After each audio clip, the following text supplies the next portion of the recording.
Welcome back to the Big Blue Boat Shed, folks. The ordeal with the skeg is over. It's bolted on, it's glued on, it's screwed on. It ain't fucking coming off.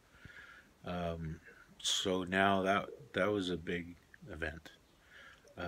Now we can move on to working on the steering gear and the propulsion gear, and hopefully get this kick this construction up a notch.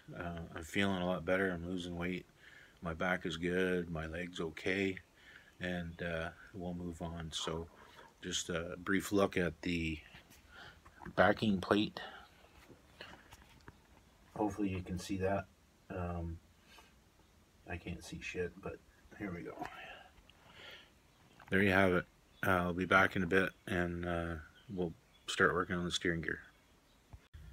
So I'm back down under the boat, checking my measurements. I've got my mock-up shaft in place, and look up.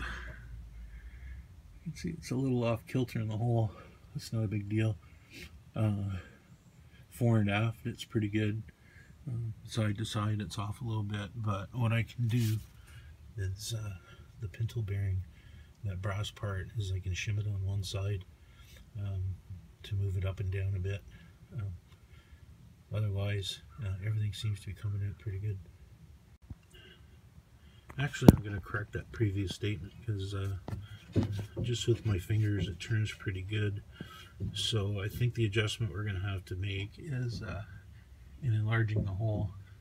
It's not a deal killer, but certainly a bit more work than I'd planned. That's not unusual. Stand by. So this is the mock-up of the rudder stuffing box and the backing block that will be fitted and glued in. Eventually there will be a large piece of white oak which will go across, and the rudder post will come up through. A safety collar on it, and the tiller arm, which I can't seem to find at the moment, but it's like any long project, stuff gets shifted around. It's just a matter of time. I'll find it. So do you know how you can tell you're really making progress on your boat? When you start cutting holes in it.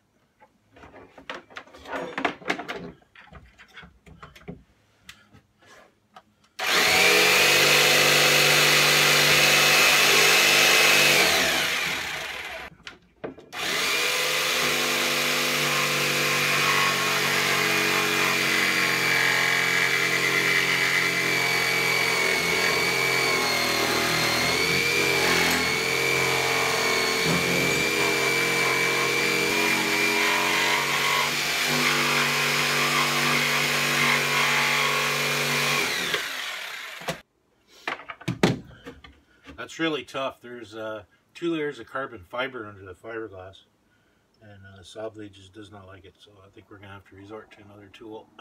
It's one of our old-time favorites, the old die grinder with one of those pointy rasp things on it. It's going to get noisy.